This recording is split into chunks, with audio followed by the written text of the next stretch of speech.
Roundtable Sports is throwing two huge events this 2024 NFL season. Come join me, Richie from Jets Media, TD Phins Talk, Dan Mitchell, and Patriots Global for an unforgettable game day experience. Week 6, Monday Night Football, Bills vs. Jets at MetLife Stadium. Your ticket comes with an all-inclusive tailgate party hosted by Gotham City Crew, food, drinks, live DJ, and more. Also, come witness the AFC East Roundtable live in-person show from the tailgate. And last but not least, you will get access to the MetLife Stadium's turf for the pregame and witness the national anthem before primetime football kicks off. Our second event this year is going to be in Miami for the first time. Week 14, New York Jets versus the Miami Dolphins. We locked down our own private corner terrace at Hard Rock Stadium, exclusive for our group. Saturday night, join us at Miller's Ale House for an awesome meet and greet. Jake Asman will be a special guest for this event. Email us at afceastroundtable@gmail.com for more information on how to secure your tickets. All right, so guys, we're going to give you our AFC East standing predictions. Let's do it. Starting off with Mr. Colby. Why don't you break it down? I get to go first? All right. So, yeah, for the most part, I'm going to be honest. If you guys go back and you look at what we did, what was this? A month ago, maybe 2 months ago when we originally did. Oh, this was all the way in May. Wow, summer really flew by. Oh, my God. But yeah, so for the most part, my rankings are pretty much the same. I still think that obviously the Bills, they're going to win the division. I can't see it anywhere else until they are dethroned. I can't put somebody else there. You know what I'm saying? Like if it was like the Bills won and then the Jets won another year, but then the Bills won again and it was back and forth. Okay, I could see where you would put maybe another team. But when the Bills have won, for the last 5 years straight, people are constantly doubting them, and they constantly just find ways to continue to win the division until they are dethroned.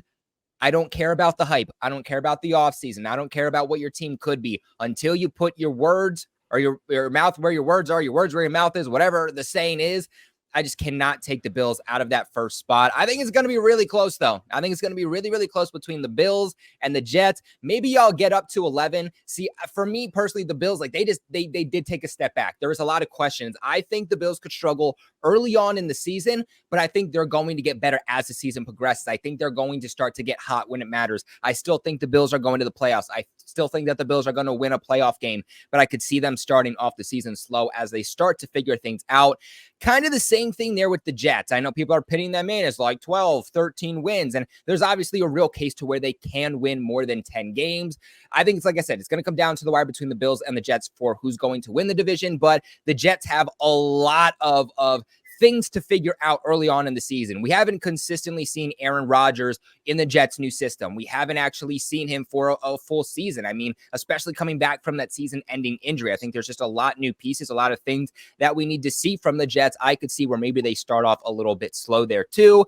As for the Dolphins, look, your offensive line, man. Your offensive line, especially the interior, took a massive step back. I think the league has gotten better and better every single year with getting pressure from the interior, these interior defensive linemen being really good pass rushers now in today's generation of the NFL. They're not just pure run stoppers and big bodies to stuff the run. I think that is going to hurt the Miami Dolphins a lot. I also don't like what they did over on defense. I still think they have some really good players on the defense, but when it comes to the trenches, one of the most important things in football, as Dan alluded to, y'all definitely took a step back this season. So especially with that defense combined with the interior of that O-line, I think you guys are going to struggle earlier than just December. And then the Patriots, I have them actually winning less games than I did back in May. So for everyone saying I'm delusional, really not. I think that offensive line for the Patriots is really going to kill them. I think that that's going to be their Achilles heel really all season long for 2024. I think that they're going to look better when Drake May comes in. I mean, we've seen in practice, we've seen in 3 preseason games that despite how bad the offensive line is, Drake May can have a defender in his face in 2 seconds, but he has a really good arm to where he's still able to make plays in that last second. He can throw off his back foot and still make plays. So I think the offensive line under Drake May is going to look a little bit better. They're going to find ways to still score points. Down the stretch, they'll win a couple of games that people didn't expect them to. But again, 6 wins all, like they're not going to do anything special. They're not making the playoffs. They're not winning a playoff game. But I think 6 wins is logical. Let's keep in mind too. One more thing I will say too. The Patriots will ride. The Patriots will ride on their defense, and they're going to ride on their special teams. They had a top 10 unit defense last year. They were the second best defense throughout all preseason, and they had the best special teams throughout the preseason too. When you have units that are that good, you're not just a 2-3 win team. All right. Those are Colby's predictions. Let's hear Dan Mitchell's with his. Absolutely solid. And listen, I'm standing on business. I genuinely believe this. Shout out to the producer for setting this up, by the way. Shout out to the producer. This is absolutely beautiful. All right, folks, listen, this is the most factual list we're going to see all string. This is the most factual list you're going to see. I'm telling you the truth. Sometimes the truth hurts, but this is exactly what right? So the New England Patriots are at 5-12 this year for me. And was tough, right? Because I think like the biggest issue with them, and this is something that I genuinely believe that they have accepted as far as their identity moving forward, right? Like they have massive issues with the trenches. Whether or not that they plan on like easing Drake May into the equation, I still think that Mr. Brissett is going to start off with it. Massive issues with the offensive line. And then a big sign was when they ended up trading away their biggest pass rusher. Really sounds like Gerard Mayo is truly trying to make this his team. And as most head coaches do, they want to build up the personnel where they can run their specific system, their own culture. And I think that they understand it. I still like a lot of what they're doing in the secondary. I'm just nervous about their pass rush, and I'm also nervous about their offensive line going into it. I could see them sneak away a couple of games. It's certainly going to help that a lot of their schedule, which is going to be the easiest in the AFC East since they're playing all these fourth-place teams as well, have the New England Patriots sitting at 5. Wait, hold up, Dan. Did you just say the Patriots have the easiest schedule? Yes, I did. Dan, so Dan, according to strength of the schedule, the New England Patriots have the second hardest schedule in the NFL. Well, never mind. 5-12, maybe 3-15. All right. Anyway, regardless, like I said, it's past my bedtime. Next up, Miami Dolphins. Miami Dolphins, I do have them going 8-9, and this is not me being a hater, but this is for the exact same reason behind it. The trenches are a massive, massive concern for this team. Offensive line, their starters alone are a massive liability. And if anyone thinks that they're going to go through the entire season with a fully healthy offensive line is absolutely delusional. I really see this being a difficult time. Right now, where the Miami Dolphins stand when it comes into it, yes, they have Waddle. Yes, they have Tyreek Hill. But outside of that depth, you do have OBJ on the PUP list, and you know for a fact he's probably going to pull a Will Fuller this year. Something along those lines, right? He's not going to be back in at least until week 6, week 7, maybe even later after the fact. Very concerned about their wide receiver depth outside of Hill and Waddle. If one of them goes down, watch out. It's going to be very difficult. I don't care how fast Tua ends up getting rid of the football. There's going to be struggles. I like your running backs, but I mean, honestly, are y'all only going to be running to the outside? Do you really think with the build of your running backs that you are going to be able to consistently run in between the tackles north and south? I think that it's going to be predictable, and I think defensive coordinators are going to eat that up after a while. On the defensive side of the ball, y'all's run defense, an equally massive liability for this team. Massive liability. Losing out on Christian Wilkins, losing out on a couple of your edge rushers that are still easing their way back into the season by itself. I have a feeling that what is going to be haunting you all year are teams running the ball down your throat. They're going to dominate time of possession. And then at the end of the day, you are going to have to rely on your quarterback being able to, by himself, put the team on his back and play a game of catch up going into it.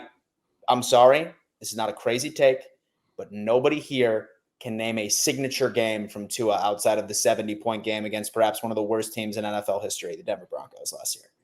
So the trenches, run defense, lack of depth practically everywhere. I see them going 8-9. Starting off relatively hot, but then that November-December schedule, which, again, this is not complete, slander. This is not fairyland right here. Tua literally can't win a game over 40 degrees. He struggles against teams over 500, and you're having away games in frigid cold temperatures in Green Bay, in Cleveland, in New York. It's tough. It's hard. 8-9. Jets, 11-6. Love the defense. I do think Aaron Rodgers is going to play a full, healthy season going into it. Even if he couldn't, I would trust Tyrod to go out there and make some moves, especially with that 1-2 punch with Breece Hall. and then also at the exact same time with Braylon Allen, who I am surprisingly very, very high on. They address their trenches, solid depth on both sides. They've made the investment. Can they end up getting over? That curse that MetLife provides with the turf? It is what it is. And then when it comes down into the Buffalo Bills, have them winning the division at 12-5 this year. I have losses to the Jets Monday Night Football. I have losses to the Baltimore Ravens on week 4. I have losses to the Seattle Seahawks because the Buffalo Bills drop a stinker each and every single year. I have a loss against the Rams, and I have a loss against the Detroit Lions. Every other game, the Buffalo Bills are going to show up, and they are going to win. As far as defense is concerned, I always hear everyone talking about, oh my God, like all these departures. Micah Hyde, you have Jordan Poyer. Both of those guys haven't played a game together in the past 2 years more than 7 times. It's an absolute fact. Tre'Davious White was another name that everyone always brings up. Hasn't played for this team for more than 3 games in 2 years. Matt Milano was injured last year from week 5 all the way down into the season by itself.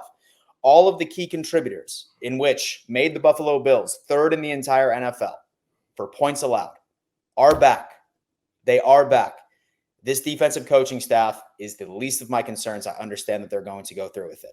Offensively, same exact thing. All of the contributors that made the Buffalo Bills offense what they were during their stride to the AFC East Championship, all the key contributors, all of the identity of this offense, which was an offensive line, a solid run game, and James Cook. Now we add a Ray Davis, who has been absolutely killing it. You have Dalton Kincaid, and you have Khalil Shakir, who has been taking a massive step up front. That was the identity of this offense once Joe Brady ended up taking over. That was the identity. All of those key contributors are coming back right now. We have a strong offensive line. This team is going to steamroll. They're going to do very well. There's so many narratives around it. So anybody that's saying that we have a lot of departures from this team, the only people that have departed from this team are players that we already know how to play without. 12-5 Buffalo Bills. First seed in the AFC. First seed in the AFC. You're doing the so AFC, good baby. there, bro. You're doing so good. You're No, better. I'm just kidding. No. So I have us locking out the 3rd seed. The 3rd seed. All right. I'll give it to you. I'm just kidding. 3rd. All right, ladies and gentlemen. Here goes the real take. The Patriots bring back a lot of their good players except Matthew Judon. They're still a competitive team. I don't know much about the current coach. We're going to witness it this year, but I feel like they're going to pick up where they left off and still be competitive. I think that once they get the young guy in there, and he will be in there at some point, they will win a few games. I got them as high as 7 games, and I also got them getting 3 games within the division, 2 against Buffalo and 1 against the Jets potentially. And y'all will see that I'm Nostradamus on that one. All right, so 7-10 for the Patriots, looking to continue to build their team and make it better over time. Buffalo Bills 9-8, ladies and gentlemen. This is being very optimistic for them. Okay, 9 wins. I mean, let's just be honest, y'all. All this notion about everybody they lost, they can play without. Listen, you're not replacing Diggs. Y'all are going to understand that this league now has all they need on Josh Allen. He was trash for the first half of the season. He had to give up his body just to get a little bit of success on that offense in the second half of the season. And at the end of the day, the Buffalo Bills are going to struggle mightily this year. I'm telling you, it's not the same team. And then on top of it, these guys that they brought in, they're young. They got to develop. They got to get better. You have people out here automatically acting like, oh, well, we got the young guys now, and they're going to ball out. They're going to be, Trey Whites and Jordan Poyers. They're going to be just as good, if not better than them. These guys got to develop, y'all. And they don't have a cakewalk schedule. They're going to take some L's, and they might get swept by the AFC South, and with the exception of the Colts, maybe. So Bill's going to have an impressive season going 9-8 because I really think they're going to win 7 games like the Patriots. But, I'm going to put some respect on the unit that's coming back. And I give them 9-8 above 500, just missing the playoffs so they can start their rebuild. All right. Then the 2nd seed.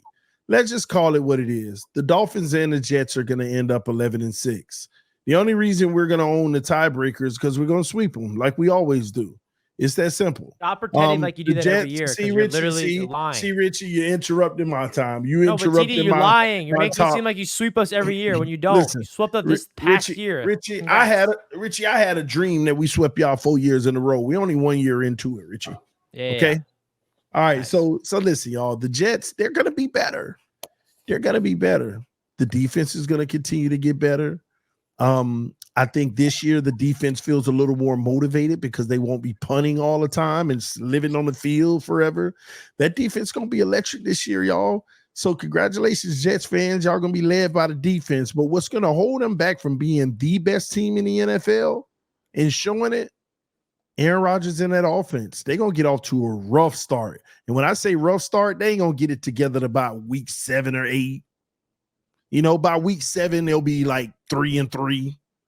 You know, so they're gonna come out the gate struggling on offense, but the defense will hold them down. Aaron Rodgers will make a few plays here and there. Then they'll hit the ground running and they'll play great football for the rest of the way.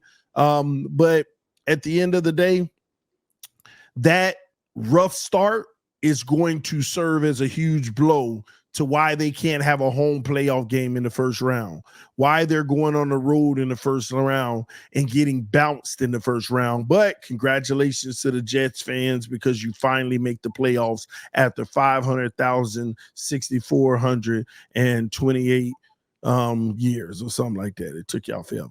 But the Miami Dolphins, man, let me tell y'all what's going to happen with the Dolphins. We're going to start the season 10-2. We're gonna start the season 10-2. You're okay, screwed in the playoffs then. We're gonna start the season 10-2 with 5 games left, and in those 5 games, we might struggle and go 1-4.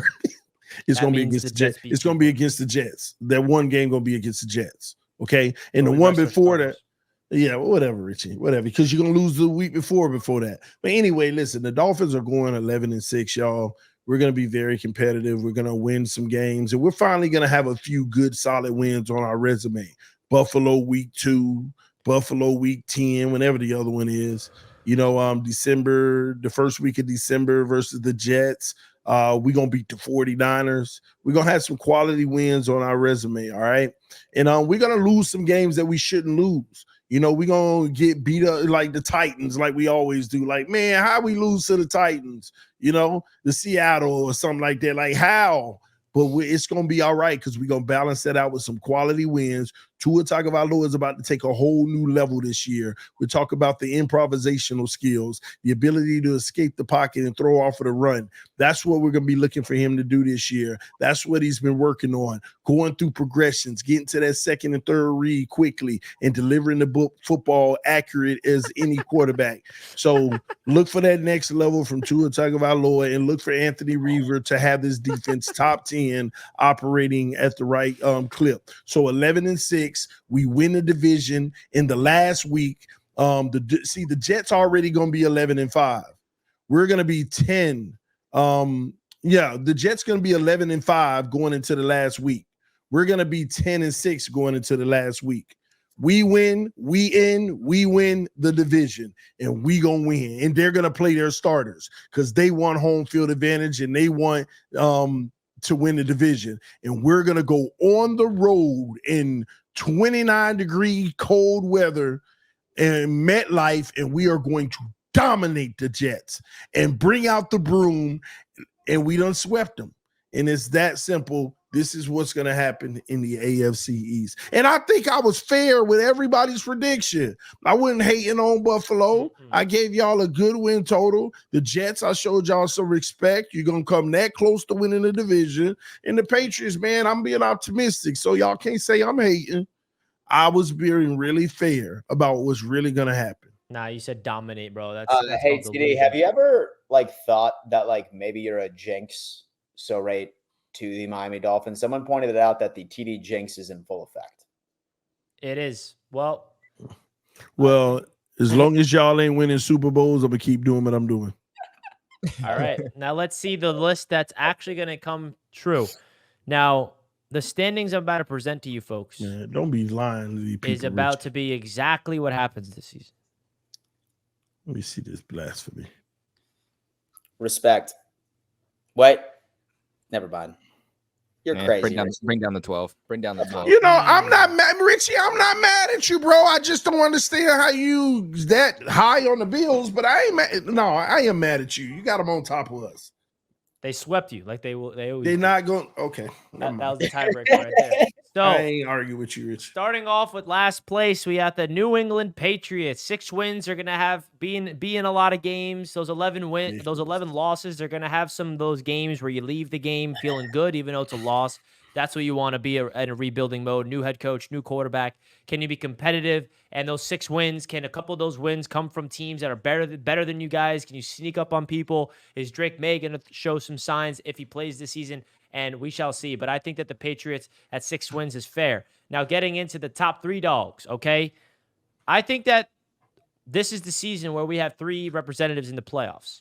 Wow. I think that the Miami Dolphins, the Buffalo Bills, and the New York Jets will be in the playoffs this season. Now, starting off with the Miami Dolphins, listen, I think this should be the expectation from Dolphins fans is 11 wins. You absolutely have the roster to do so. If there's one thing I'm concerned about it's 100% going to be your offensive line. But based off of the offense that you guys present and just in terms of the speed on the outside and all the electrifying, run game opportunities I've seen from the Miami Dolphins, I think that they're going to start off really hot, like TD said, like 10-2. And they'll fizzle out and make the wild card and lose in the playoffs. That's my expectation for the Miami Dolphins. Tua in the offense is going to be electrifying. They're going to be red hot. They're going to be in first place, by the way, early on in the AFC East. And Tua's going to be looking like he's in MVP mode. And then he's going to fall down to earth. They're going to squeak into the 6th seed in the wild card. They're going to be swept by the Buffalo Bills as usual, which is why the Bills win the tiebreaker over them. I have the Bills at 11 wins, man. The Buffalo Bills are the reigning division champions. Okay? They have won this division 4 straight years, so they deserve their respect. In my opinion, I have them winning 11 games. I think that Josh Allen is going to have to put this team on his back in order for this to happen. This is me being a little optimistic about the Bills. I tried to really convince myself that they could figure this out, but I do have the Jets splitting with Buffalo in this specific scenario. I do have the Jets beating the Bills in MetLife and then losing to the Bills in Buffalo, and the New York Jets at 12-5. Woo! This is my expectation, man. This is my realistic expectation. I mean, when I say realistic, this is based off of what I see on paper with this Jets football team, based off of the roster that is assembled, and based off the defense that I've seen the last 2 seasons, winning 7 games with bottom barrel quarterback play the last 2 years, by the way. Robert Saleh has been the coach for this Jets football team for 3 years now. He's entering year 4. The first year was a nightmare. The last 2 years, Robert Saleh had abysmal quarterbacks, and they won 7 games, and that was all because of the elite defense. Those 7 wins all came from defense. So now you add in Aaron Rodgers in a completely revamped offensive line, which is the reason why I have the Jets winning 12 games. I mean, this Jets offensive line is the biggest reason why I'm optimistic about the season. Not to mention a healthy Aaron Rodgers right here. Of course, that's going to be the biggest game changer, mixed in with the defense that is only going to get better year 4 with Robert Saleh. So this is what I'm expecting from the New York Jets, is a 12-win season. Obviously, that's high expectations. This is something that I think that looking at this roster and the talent all across the team, it's now or never. And I'm looking at this where, I'm so sick and tired of being complacent, be like, yeah, I'm going to go into the season with modest expectations. I'm going to pick the Jets winning 9 or 10 games. Absolutely not. When I look at this team, and I'm a real Jets fan, I expect the most out of this team. There is no reason why Jets fans should not expect 12 wins. And if we win 11 games and make the playoffs, I'll still be happy. If we win 10 games and squeak in the wild card, I'll still be happy as long as we make a run in the playoffs. But when it comes to me being as objective as I genuinely can, I know you guys can call me delusional and biased. Don't give a crap. This is genuinely how I feel about my Jets, based off of what I've seen throughout training camp, based off of a healthy Aaron Rodgers. And that's the biggest thing right here. If Rodgers plays 15 games this season, I think that we should be in the race for 11 to 12 wins. And am I being a little over the top of more excitement? Yeah, maybe I am. But at the end of the day, based off of everything that I've seen from this team up until this point, the defense being championship level caliber and the offense just trying to, steamroll with that offensive line, with Garrett Wilson ready to take a jump, Breece Hall ready to be the workhorse that he is, I have this Jets team going 12-5 and winning the AFC East. So That's my is prediction. 12 wins the ceiling, just out of curiosity? Or is that like just your realistic middle? Realistic middle. So what's the ceiling? I don't know. Okay. I don't know what the ceiling. Stand on it, Rich. Stand on it. You don't want to put a cap on it, bro. You don't want to put a cap on it. Hey, listen, I'll stand on it. I'm not afraid, by the way, to put myself out there on a limb and say that I have my Jets winning 12-5, because what happened last year was, I can't even imagine how you guys would feel if you were put in that situation, number one. And I don't think anything can get worse than last year. This is why I feel this way. I don't have. You don't think he can be worse than last year? Absolutely not. Really? Unless he gets hurt in the first 3 snaps instead of the first 4. TD, your mic's muted, by the way. I don't think you realize. That would be wild. I don't think you realize what happened last year was the most traumatizing experience any fan base could ever endure. It wasn't gonna make no difference, Richie. And That's that what says a y'all lot. believe. A lot.